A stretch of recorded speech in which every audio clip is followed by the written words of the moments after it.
Are you ready? Are you sure you're ready for this? I'm warming up my hands. Did you hear that? Little... I don't know if that's your hands, but it definitely sounds like you're rubbing something. That shows how dry my hands are, making that sound, by the way. I don't know, mine are the same. Workers' man's hands. Anyway, are you ready? Right. I would like to talk to you. Do you want to start that again? No, I want to talk to you about your, as I'm going to put it, your worst adult boo-boos, right? I want to talk to you about the times that you have been injured. How have you been injured? Why have you been injured? And did it change your life in any way? Self-infliction involved as well? No, we'll leave that out for accidental. now. If we can. No, I mean, like, okay, not self-inflicted in that type of way. I mean, like, accidental as, like, say I've been running down the road and I slipped and then hit my head and it cracked open. That's accidental. Yeah, right? like we being dum-dum. Yeah, but then if you're cutting some vegetables and you chop your finger off, that's kind of like on you. No? Well, the finger isn't on you anymore, but the injury is, yeah. Exactly. Right. Well, I'll start off speaking of cutting. So, I as you know, I worked in a German doner kebab, a kebab shop. It's a German factory, yeah. German factory for kebabs, yes. And what we cut the kebabs with were these really sharp razor blades. Okay. And are these the ones? Do they look a bit like peelers, almost like carrot peelers? No. Like, this was a high tech. It was like a circle blade that span at a ridiculous rate, and you could just like drag it down the piece of meat, and it would cut a strip for you. I know them. Yes, I know the ones. So I use those. I'm very familiar with that, and I've never cut myself on there. I'd cut all the veg, and a lot of times cut them by hand with a knife as well. Uh-huh. So I was, after 2 years of doing that, a year and a half, I was very familiar with, working with sharp objects and stuff like that. Yeah. I'd never cut myself up until that point. I'd go home to live with my mum and dad while COVID's here. Mm-hmm. I pick up their knife, not my knives. I've got my own set of knives, but I pick up their knife, right? And to anyone listening, a blunt knife is more dangerous than a sharp one. As weird as that sounds, a blunt knife is a lot more dangerous. I would presume it's because you've got to put a lot more pressure into making the same cut. Yeah, exactly. And the more pressure you've got, the more chance you have of things slipping out of your grip and then cutting yourself, right? Mm-hmm. So, I'm cutting an onion, just as I normally would. No issues. And then, actually, sorry, I do take that back. I did cut myself once when I got my new knives, but that was me being an idiot, but we'll get to that. So I was cutting myself, Jesus Christ, I was cutting an onion, and then my fingers slipped whilst I was cutting, and I basically sliced down my index finger on my left hand, like completely. Okay. And it wasn't a nice feeling. However, as I just recollected, a really stupid thing that I did was, I've got a really nice pair of knives, right? just chef knives, and I got them for Christmas. Yeah, I know, the most exciting Christmas present you could probably ask for. Don't knock it, because I bought Rachel a knife for her for Christmas. Yeah, I bought her a knife for Christmas as well.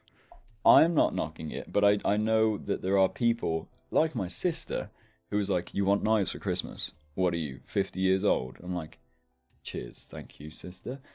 You're awesome." Yeah, we also have some slippers and a bottle of whiskey. Minus the bottle of whiskey. But yes, I did get some. I wish I had some slippers. You know what? When you get older, ask for slippers. Trust me. You'll thank yourself later. When you get older, when you hit double digits, I think that's when you can start entering the... Yeah, when you hit 10, that's when you can start entering the slipper world. 10-year-old comes down the stairs in a fucking dressing gown and some slippers. All right, Mum, can I have a cup of tea? Hey, Thanks. You got the Daily Mail? Did you see the news? That was COVID. There's COVID things everywhere, mate. It's ridiculous. I don't think it's real. I'm not going to get the fucking vaccine. Oh, not my thing. And anyway. Yeah, sorry, we digress. It's a complete sidetrack. But, so I got one of the knives in the knife set was a butcher's knife. And I was cutting garlic, right? And as you do, when you've got garlic or even onions to a degree, they stick to the knife. They're sticky. They're really sticky. So I went to wipe it off by basically clasping the knife with my hand and thumb and running my thumb along the blade of the butcher's knife. Bear in mind, at this point, I hadn't really dealt with sharp knives, like knives that you buy from a knife manufacturer that are professionals, right? So I was like, it's fine, no issues. Drag my thumb along the blade, turn my thumb round, and pretty much the entire skin off my thumb was gone. And I was like, oh, okay. That's really cool. Nice. That was maybe 3 bandages worth. It wasn't fun. It stung like a bitch, like the worst paper cut I'd ever had if the paper sliced my thumb off, basically. Oh, yeah. Yeah, if the paper was travelling at the speed of sound. Pretty much, yeah, and just glided skin off my thumb. So don't fuck with really professional knives. Just don't do it unless you know what you're doing. I learned very quickly. But I want to say now, that's probably not even the worst one. Okay? So those two happened, and then recently I was peeling potatoes with a potato peeler. That makes sense. It's a good start. Well, to be fair, I used to peel them with knives because I didn't buy a potato peeler. But I was using a potato peeler, and I dragged it down, and I basically peeled the skin off my finger. Because because I was holding the potato, I'd washed them, so the potato was slippery, and I was putting some force down because the potato peeler was blunt, and my finger slipped and got in the way of the entire blade, and I just dragged the potato peeler down my finger. It's a really silly realization to have, but when I've done things like that before, and I've done it with my nail, especially when I've pulled down on a potato peeler and I've been holding it and it's hit my nail, and instead of dragging it, it's just sheared off, like literally just cut off a bit of the nail. And it makes me laugh because the first thought through my head is, man, that peeler really works, doesn't it? It really peels. After I've peeled like 10 potatoes before that. And then you cook your nail piece along with the potatoes. Add that flavour, that bit of garlic. Mash with bits, yeah. Ooh. Yeah. Ooh, lovely. A little bit of puree in there with the blood. It's a northern delicacy. Yeah. You wouldn't understand. You wouldn't understand, yeah. But yeah, when it comes to sharp objects, I think that's probably some of the worst I've had. It's just like peeling actual skin off of my hands. Nice. Luckily, I haven't cut any other part of my body, I don't think. Or not at least that I can remember. But yeah, I'd went 20-something years without cutting myself. And in the space of 2 years, I've cut myself a handful of times. That's great. Speaking of cutting yourself a handful of times, I have a lot of cuts on my hands. I am someone who scars very easily. Not just physically, but I have, I scar very easily. So I have a cut on my right little finger that I got when I was about to sell a Fiat Gran Punto, and I was cleaning the carpets, I was hoovering, and I put my hand under the seat, and a little bit of plastic just went straight into the skin. And I pulled not that bad, but I pulled it away, and it's given me a nice little scar. I have another scar from where I was walking up my stairs, and there was a bit of dry board next to the stairs. Amazing. And I just knocked my hand into it, and it took a little chunk out, and that scarred me as well. I have another scar from when I was changing some pads on a brake disc on my bicycle, and I just my hand hit the brake disc, and that scarred. So, moral of the story: if anyone sees Joel in public, he is just scars. There is no actual skin left. There's just markings all along his body. I look like one of those, Looks like Deadpool. Yeah, like, yeah. Every inch of my skin is scarred. He's scarred. But the best scar I've got on my hands is on my thumb, my right hand thumb. So this was back when I was working in a little Welsh cafe in South Wales. Lovely. And they had me doing the extremely responsible job of washer-upper. Or kitchen the KP, porter. yes. The KP. So, anyway, and I also got shouted at in that job as well, but that's another story. So, I'm washing as I do all day. My back hurts because, that's what happens when you wash all day. Yeah, and you're old. Yeah, and you're at least 16, 17. Mm-hmm. And I'm, washing plates. I'm putting them through the thing. So we had a massive sink of water, of soapy water, where you could get all the stuff off and then pop it in the big pull-down washer for it to get sort of sterilised, if you will. And the pull-down washer, the washing machine. Yeah, that one. The good old pull-down washer thing, whatever it's called. Yeah, the one that sprays the water at high temperatures. In the washing machine. And as this water became murkier and murkier in the big basin, you would reach in and you'd be like, I know there are a good 3, 4, 5, 6 knives down here that are pretty sharp, but I don't know which end I'm going to grab. I'm just going to reach around carefully and find them. So I feel around and I managed to find a handle. Brilliant. Love it. Pull it out and it's a nice big 12-inch bread knife. So I'm going along and I'm, nice serrated and I'm just, clean. And I get the sponge, put the sponge over the top of the knife and just run it down the whole blade.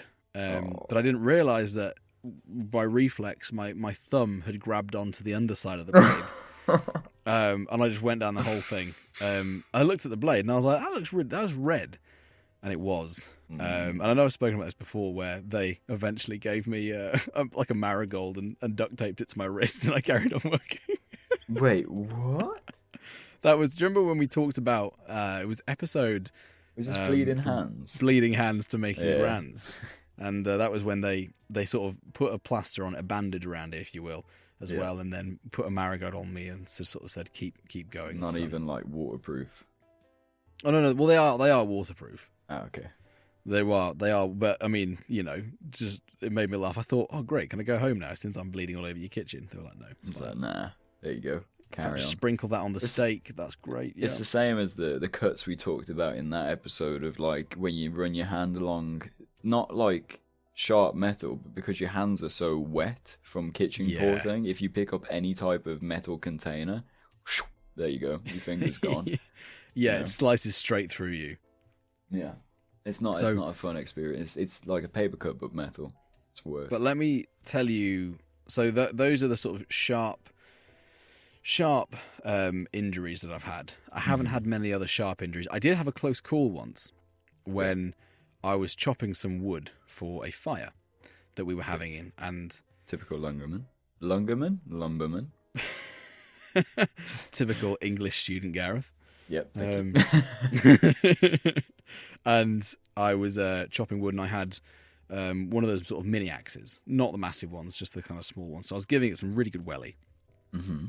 And I came down. I took my stance, and I came down on this block, and I missed the block entirely, and the axe went straight past my shin and ripped my trousers. Ooh.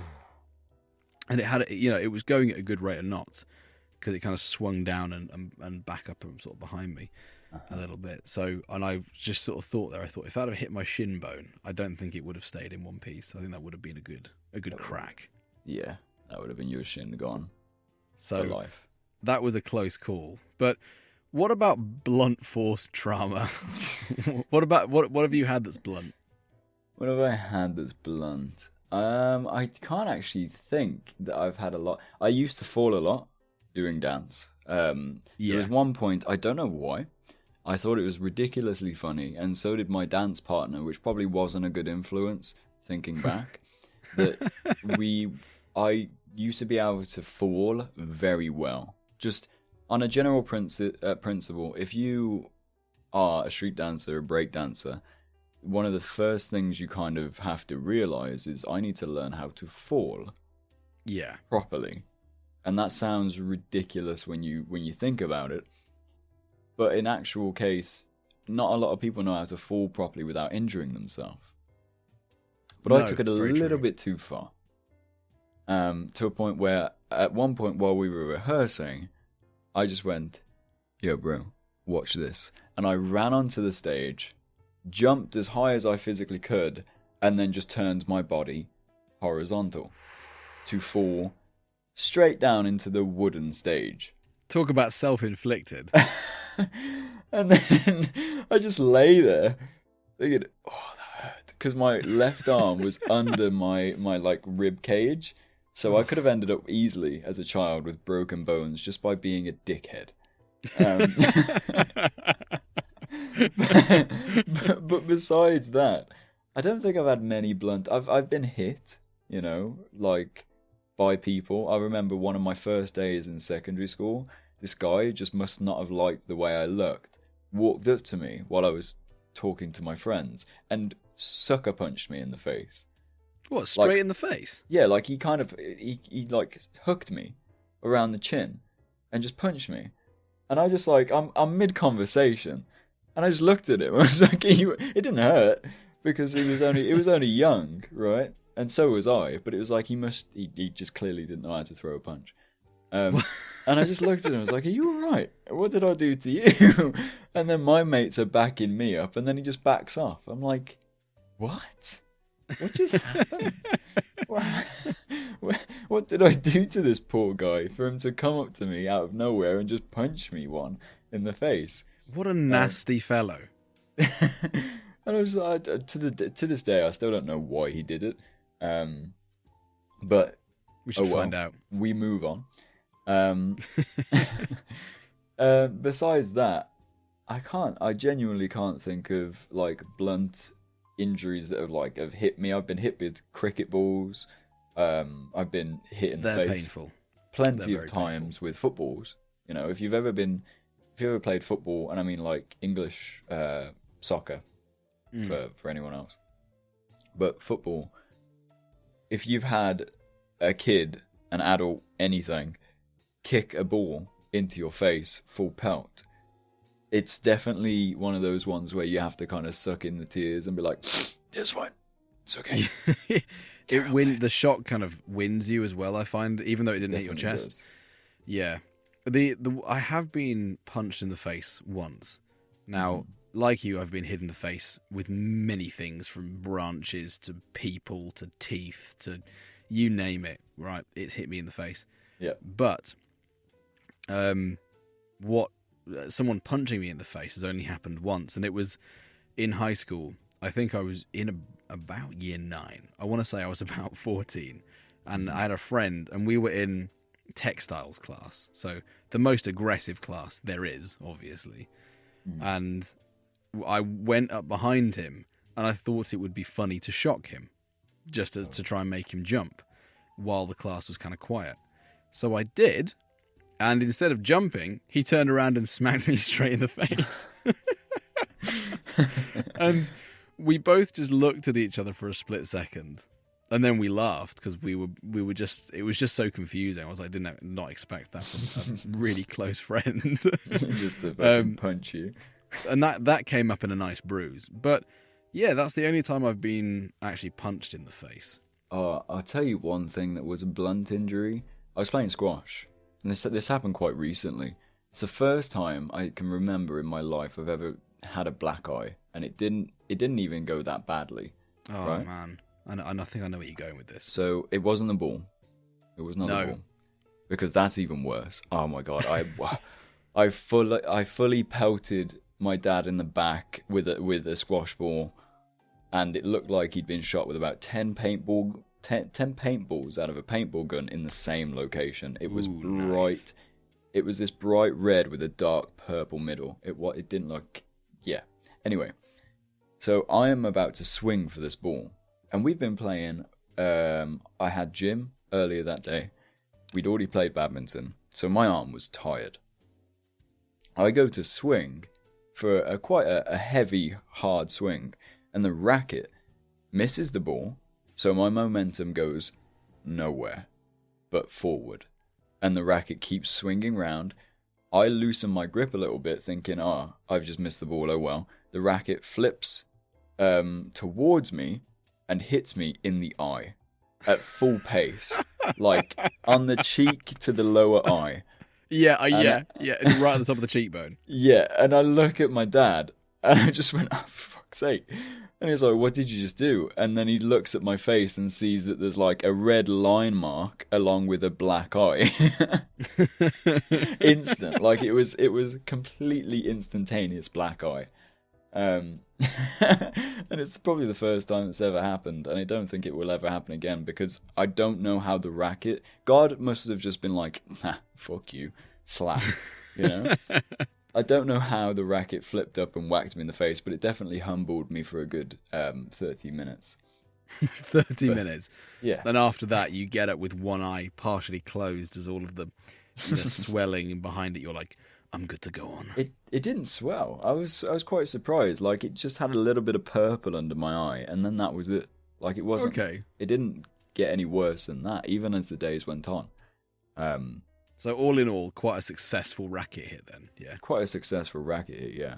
And quite a successful, life to not be hit with blunt objects as much as I thought I would have. I've had probably more injuries with other things than blunt objects or blunt force. One of the blunt injuries that I did suffer from as a youngling was through... bicycling, always like the little where you get the bicycles, little bicycles, yes. And we used to cycle, and we used to make these little jumps, and we would, lay down these little stones at the end of a car park, and there was a tiny sort of 3-4 foot hill behind them, so we'd jump off the top of the hill, getting a nice bit of elevation, and then we'd land at the bottom. And with little bicycling, the way that you land is you land on your rearward tire first, and then the front of the bike comes down, and that way your force goes into your forwards momentum as well as just landing on two wheels, and then it stops you and the bike taking too much of the force. It's a bit like rolling when you're free running and you drop and roll. So we do that, and that means that in the air the bike's going to be at an upward incline naturally. When you pull up the handlebars. So we did that, but I went over one of these once with a little bike that was technically a hand-me-down from my sister, and in classic fashion, I pull the bike up, I pull a little bit too much, and the bike comes out from underneath me. Now, for that split second, when you're in the air, and if anyone's ever done any kind of BMX jumps or anything like that, you'll know what I'm on about. For that split second in the air, you kind of think, I have no wheels. I'm going to die. And you're like, well, if I'm not going to land on the wheels, what am I going to land on? And then you land. And I happened to land right on my coccyx. So I was rolling about on the floor in agony. And I don't think I broke them. I wasn't, if I did, I never did anything about it. But yeah, I was in agony, and I couldn't walk properly for a good 3 days. It was I don't want to do that again. Obviously, as we've had this conversation before, but when I was younger, obviously I did free running, or parkour rather, and I was younger. If we're talking about blunt force and landing on it and on your coccyx, which I think we've both agreed is probably one of the most painful things you can do. Second to the balls, yeah. Is jumping off of a building and not rolling, trying to land on your feet. Yeah. So when I was younger, outside of my dance hall, there was a building, a graffiti building, and I used to use that as a climbing frame, just while we had break from dance. And so I get to the top, and you could probably climb up to the top quite easily and climb back down safely. My dumbass, as this is a common trend, as it seems, looking back on all my injuries, is that I'm a dickhead. And I think I can do things. Superman, doesn't he? I think, genuinely, I must have a toxic trait that I think I'm immortal. right? Until the day that I fall flat face first on my ass. No, face first on my ass? Wow. That's one hell of a position. If I fall face first on concrete floor and cease to exist, I think my body just is in that realm of, yeah, you can't die. Maybe you just know where you talk from usually. Good one. Thank you. So I jump off this building thinking, oh yeah, it's not that high. It's actually probably about 15, 20 feet up in the air. So I jump off trying to land on my feet. The sheer gravitational force pulls me down to a point where I'm now in a crouching position. My knee has been pile-drived up into my chin, uppercutting me, where I fall back, and the gravity's still pulling me down. Like, that's that one motion in a millisecond. And then my backwards motion makes me land on my coccyx. Nice. And it was just, probably still to this day, one of the most painful things. I'm surprised I have all my teeth, to be honest. Or a tongue left if I was biting down on my tongue. I don't know how. I didn't just knock myself out. I must have a very good chin. But yeah, that's probably one of the worst blunt forces, or anything that made me land on my coccyx, whether it be somersaulting and landing on my ass, which has happened plenty of times, or just general slipping over or falling on your ass in any way. It's just it's not a good time at all. Anything that jars or stresses your joints out as well, I find is hugely painful. You know, anything that puts force through your joints, or anything that bends it the wrong way or pulls it the wrong way. Oh man, can't be having that. Okay, let me tell you about the worst. I'd say probably the worst injury I've ever had. Okay. Just straight up. Okay. So it wasn't blunt force. It wasn't sharp objects. Mm-hmm. It actually happened in China. So my dad studied in China when he was younger and wanted to take, his family out to kind of where he studied. He wanted to show us China because it's a beautiful, gorgeous country, and show us around some of the places that he stayed. He has friends over there who work over there that he met. So there was a lot to do for us out there, and we were staying in Beijing, and we were staying in a hotel. Now, at the time, it was in the 2000s. China, if you were to say China's all about health and safety, health. Massive on health. Safety? No. No way. Not really. And in order to get... So we were sort of staying on the top floor of this hotel. Lovely view. And in order to get boiling water up to the top, they gave us some flasks that we could take up. Me being what was I at that point? Like a big man 7-year-old. Wanted to carry this water. Man 17. Wait, what? Big man 7-year-old over here. Big man 7-year-old. Yeah. Wanted to carry this water up to the top. My parents are like, yeah, go ahead, you do that. Go on, son. Yeah, so we do. Now, obviously, the problem with being big man 7-year-old is that you don't actually have much ground clearance, just from the get-go. And we're walking up these stairs, which are quite steep. And the flask, I just happened to accidentally knock it on the step in front of me. Now, the way this flask was designed was a very thin metal outer with a very thin glass inner. So, knock the flask from the stairs. The bottom drops through of said flask. And all this boiling, scalding water travels down onto my jeans. It goes straight through my jeans and goes to my skin below. Now, I start screaming at this point. And as you do.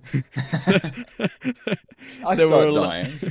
Yeah, there were a load of, hilariously, British tourists staying in the same building.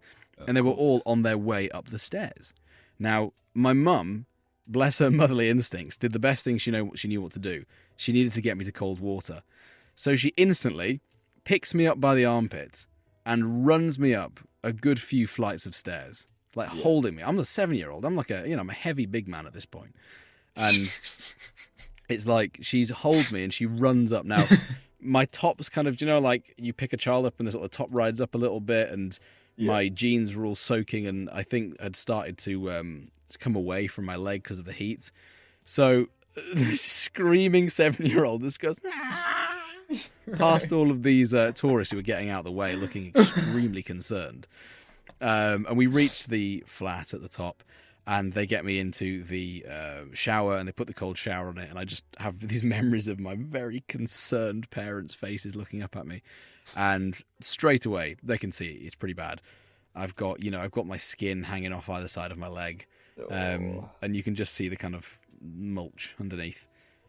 So they get a taxi man drives like a lunatic to the local hospital, and then it was okay. We were seen. They gave me some cream and they picked away all the dead skin, and it had to be dressed for the next 6 weeks, or however long it was.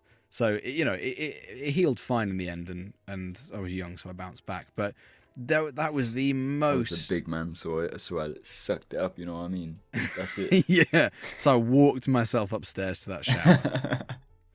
That was probably the worst injury I've ever sustained. Ever. Totally. Yeah, ever. Yeah. In your entire life. In my entire existence. What about you? You know what's really funny? Yeah.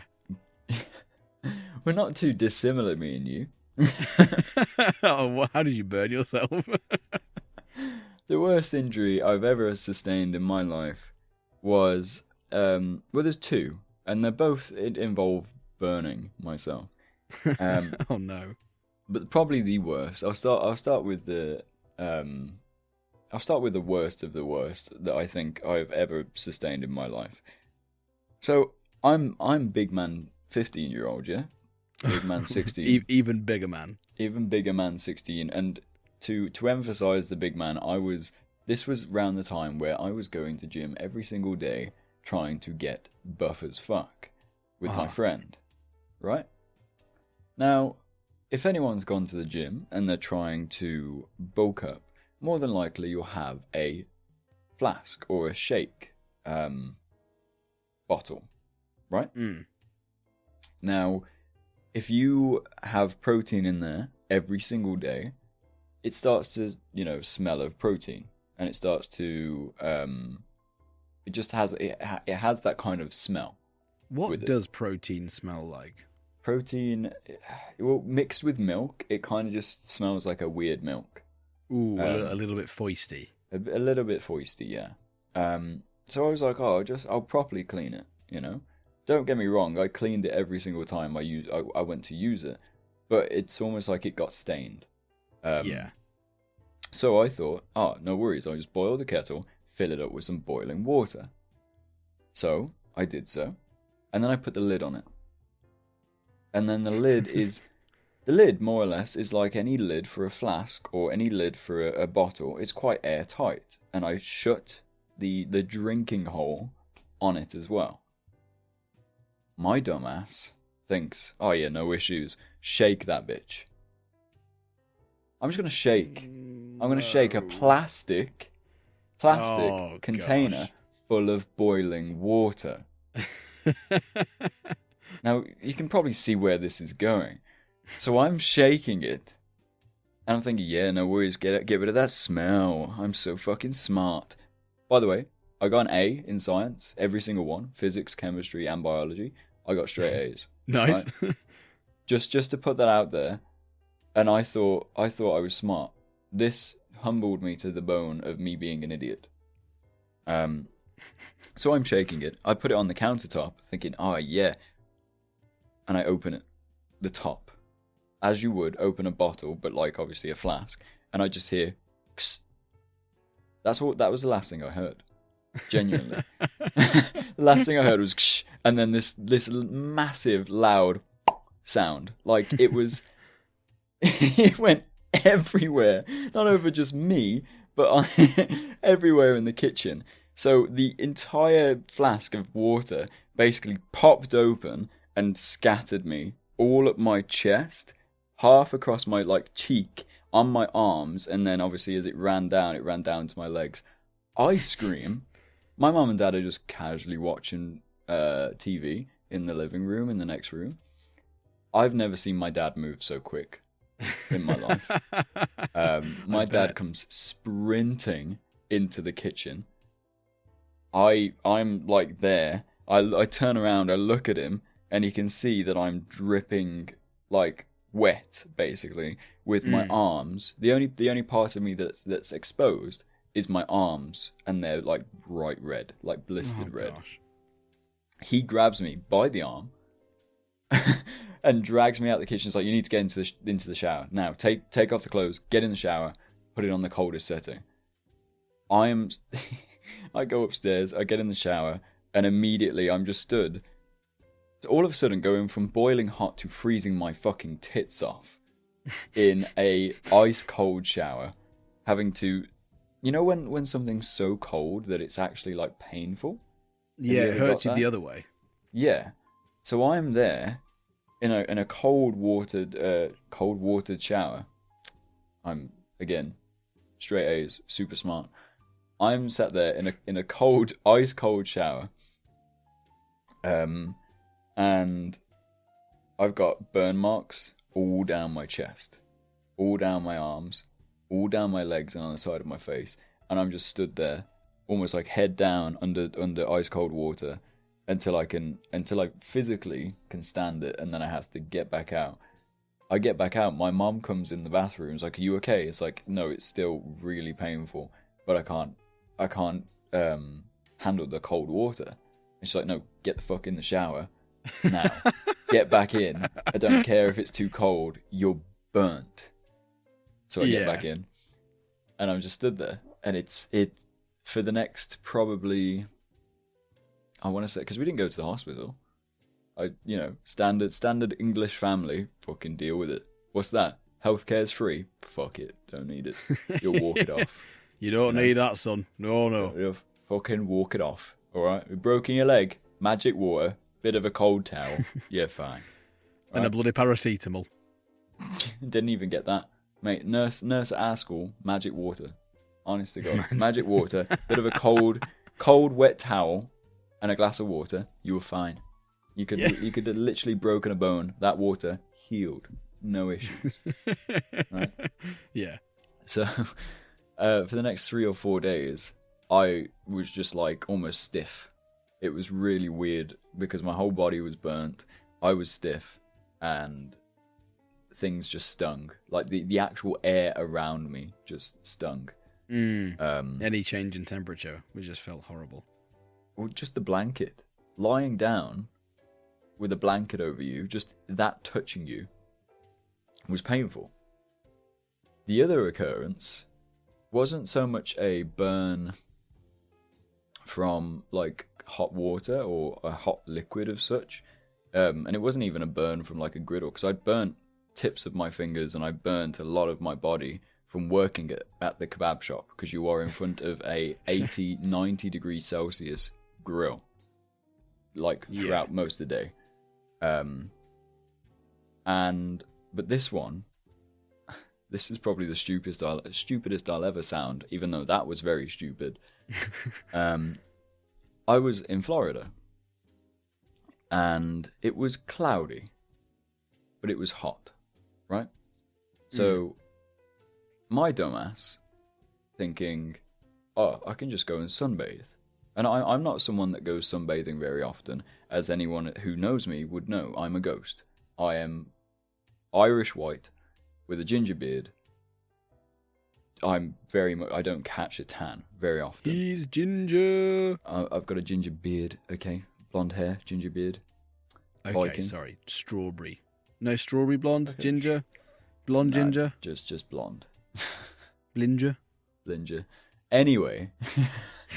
As you were. So I went sunbathing for the first time in a long time. But because it was cloudy, I thought I could just lie there without no sunscreen on. Man Why? do be making mistakes. Why I thought I could lie there with no sunscreen on is beyond me. I really don't understand why I thought that was a good idea. But you have to... I feel strongly about this. You have to make that mistake in your life Because when you if you're me, more.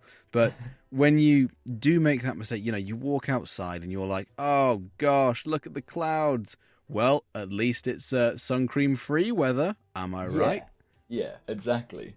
So I go outside, and bear in mind, if you looked at the actual weather forecast, it was probably, I don't know what you'd convert it in Fahrenheit, because Americans and their Fahrenheit measurements, but in Celsius it was more than the British weather would ever be, even though it was cloudy. We're talking like 30 to 40 degrees Celsius, probably. Yeah.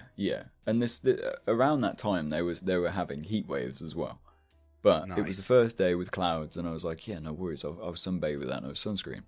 So I'm lying there, and my mum and dad said to me, oh, we'll be back in a bit, we just got to go to a meeting at the resort we were staying with. Right? Yeah. So they go, and I'm lying there listening to my music. I got my headphones in. I'm loving life. And I turn around. I do a little fish flip in the sunbed. I do a little what? A fish flip. A fish flip. Yeah, where you kind of half-ass lean up a little bit and just slather yourself over to the other side. Mate, please tell me that's a dance move. No, I mean, it's just have you ever flipped a fish in a frying pan? Right, I see. It's just like that, but you don't have a spatula to help you, so you look really odd. You just basically, it's not. You don't do the whole motion of sitting up, turning around, lying on your front. It's just the motion of you kind of just fold over. I could already imagine people watching you on this sunbed thinking, "Is he all right? Is he a fish? Does someone tie his hands behind his back? Is that a ginger fish? Is that a weird? Has he got a ginger beard? Must be a mackerel. Ginger beer. That's a good drink. Anyway, sorry, you were saying. Anyway, I can't unimagine myself as a fish now after saying that. But anyway, I fish flipped in the sunbed, and after a while, my mum and dad come back, and they're like, "Have you been in the pool?" And I went, "No way." How long have you been away? And it's like, we've been about an hour and a half, 2 hours. Why? I was like, 2 hours? What the fuck? Where did the time go?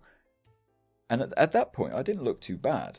And then I stood up, and my mum said, "Did you put sunscreen on?" I went, "No, I didn't think I needed to. The clouds were out." Lo and behold, that might have been the worst mistake I've ever made in my life. Because I was extremely burnt over all of my body.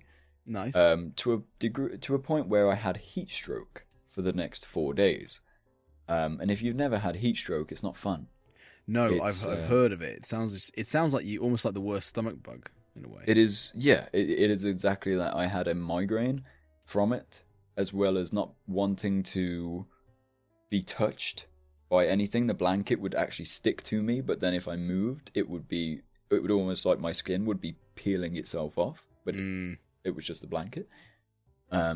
You would feel emotionally and physically just sick. You wouldn't want to move, you wouldn't want to eat, you wouldn't want to do anything. And I was like that for about 4 to 5 days of the remainder of the holiday. Nice. And to this day, I still have a heat rash on my chest whenever I'm too hot, whenever my internal body temperature gets too hot, that I'd never had in my life. Well, but for now, you, it must be all the time. Yeah, I'm kind of a big deal. No.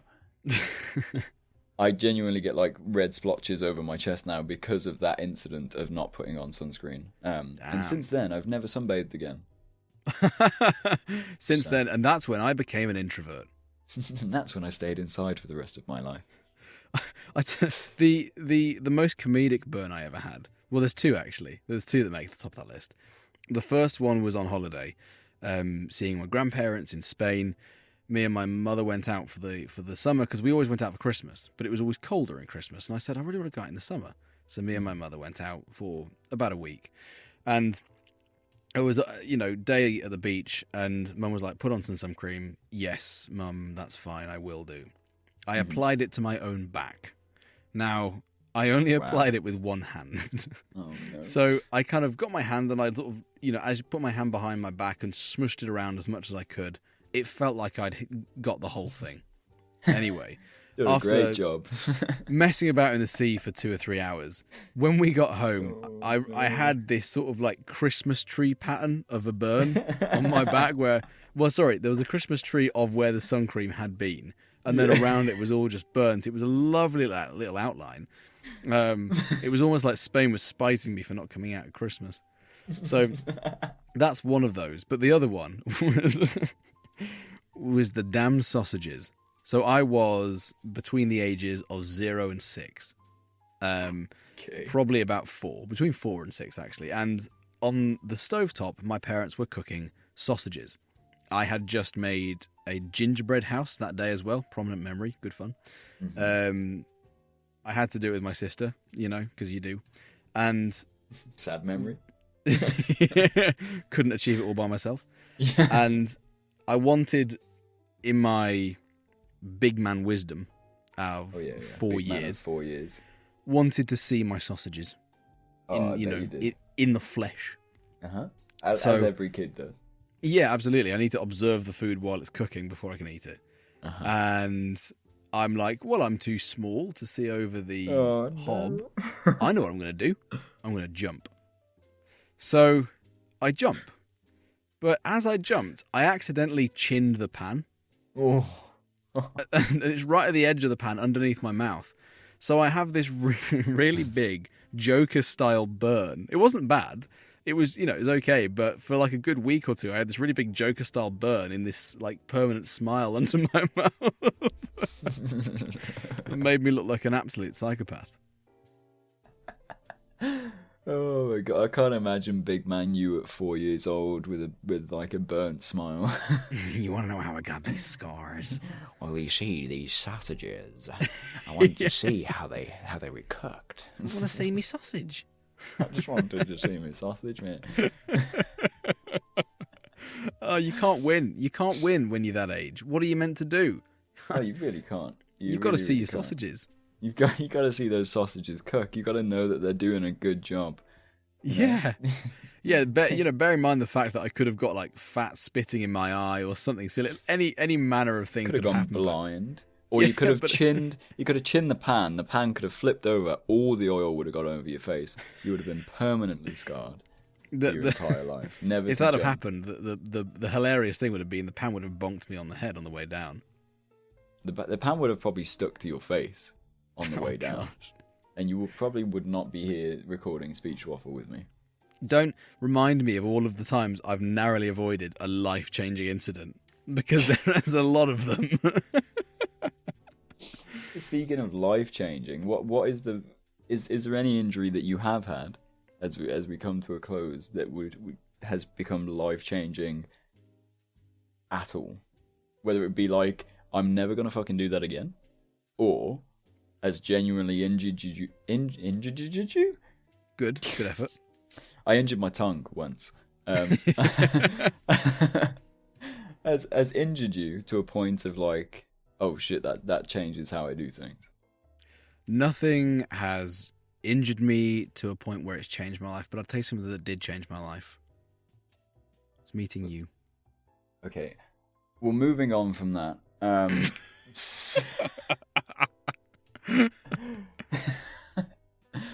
Ignoring that shit response, I'll talk to you about the one thing that did change my life and things that I did is I was doing a spinning move in dance on my heel. Is this going to be a joints thing? Oh gosh. Yeah. I did a spinning move in dance on my heel, right? And there's a thing where you balance on your toe and you spin, right? And there's a lot of stress being put on your knees and your ankle. Yep. And as I'm spinning around, I'm thinking on the dog's bollocks, I'm fucking great, okay? Music's popping, I'm popping, people are watching, and then my ankle gives way. And I've twisted my ankle completely, but it doesn't stop there. I've twisted my ankle completely, and then as I'm falling down from twisting my ankle and the pain, my knee feels like it has literally popped out of its socket. Nice. Luckily, nothing was broken. I just had a very severely twisted ankle, and almost a torn ligament in my knee. Good. Nice. However, lo and behold, I've not done that move since. And no one will ever see me do it again because it's very painful. And I think from then on, my knee has actually genuinely become a lot weaker than it ever has. Yeah. Gareth, your knobbly knees have got some growing to do. My knobbly knees have got some growing to do. But that had kind of changed my life to not be an idiot. Not falling down, almost breaking bones, not uppercutting myself with my own knee. None of that crap. Not third degree burning my entire body. No, none of that. Snapping my knee. It's because you threaten doing what you love, right? And it makes you like reevaluate because you're like, oh, I can't really do that anymore if I, get rid of one of my legs. Yeah, exactly. I can't dance if I've got one leg. Well, you can. It's just a lot harder. It's more of a hop, isn't it? Yes, it's more of a hop, but that is a dance style, believe it or not. I do believe it. Well, you go and practice your hops. I'll be practicing my hops just in case I break my leg. And I'll go and make sure I don't chin any more pans. Please do. Just don't watch over your sausages. No sausages for me. I'm done with sausages. No sausage watching. Nope. Simple as that.